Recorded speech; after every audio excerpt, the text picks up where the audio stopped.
ডাক দিয়া কয়, হুজুর আমি এত বড় গুনাহ করেছি, গুনাহ মাপ হবে কিনা আমার জানা নাই। কয় কি গুনাহ বলো? কয় হুজুর আমার একটা বদ অভ্যাস। কয় কি বদ অভ্যাস? কয় হুজুর আমি কবরস্থানে যাই, কবরের মধ্যে যখন নতুন লাশ শোয়ানো হয়, হুজুর আমি হইলাম একজন কাফনের চোর, কাফন চুরি করি। ও হুজুর দোকান থেকে চুরি করি না, কাহার বাড়ির থেকে চুরি করি না, কবরস্থান কবরের থেকে আমি চুরি করি। তাই নাকি? কয় হ্যাঁ। এত বড় অপরাধ? কয় হ্যাঁ আমি কাফন চুরি করি। কয় হুজুর ওই কাফন চুরি করি আমি বাজারে বেচা কিনা করি, আমি কোন রকম সংসারটা চালাই, কিন্তু হুজুর এতদিন পর্যন্ত আমি কাফন চুরি করেছি, আমার মনে খারাপ লাগে নাই। ও হুজুর ভয় কোনো দিন আসে নাই। তবে হুজুর আজকে হুজুর আমি এমন গুনাহ করেছি, আমার আল্লাহ মাফ করবে কিনা আমার জানা নাই। আমার নবী ডাক দিয়ে কয় কি গুনাহ করেছো?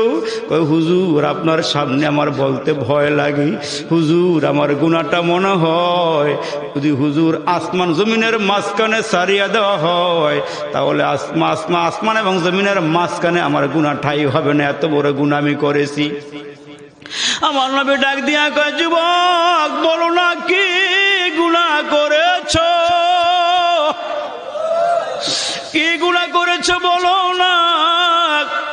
ওই যুবক ডাক দিয়া কয়, হুজুর মদিনার আনসার গোত্রের একজন সুন্দরী রূপসী মেয়ে মারা গেল। হুজুর গো মদিনার আনসার গোত্রের মেয়ে বড় সুন্দরী, বড় রূপসী, হুজুর গো মারা গেল। আমি দেখছি কখন দাফন করা হয়।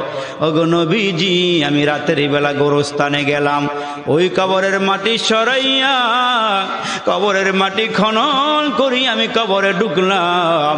কবরে ঢুইকা আমি যখন কাফনের কাপড়গুলো মেয়ের গায়ের থেকে সরাইলাম, ও হুজুর এই পাষাণ দিলটার মধ্যে একটু আফসোস লাগে নাই। আমি যখন সুন্দরী মেয়ের গায়ের থেকে কাপড় সরাইতেছি, হুজুর গো আমি মহিলাকে উলঙ্গ করে পালাইছি। আমি 5টা কাফনের কাপড় লইয়া কবর থেকে বের হইয়া চলে আসছি। কিছু দূর যাওয়ার পরে হুজুর আমার নফসটা আমারে ধোকা দিছে। ও হুজুর শয়তান আমারে ধোকা দিছে। এর যুবক জীবন ভর তুই কাফনের কাপড় চুরি করলি, তোর নজরে এত সুন্দর মহিলার কোনোদিন পরে নাই। এ কাফন চোর, তুই আজকে শুধু কাফন লইয়া যাস না, তুই কবরে ঢুইকা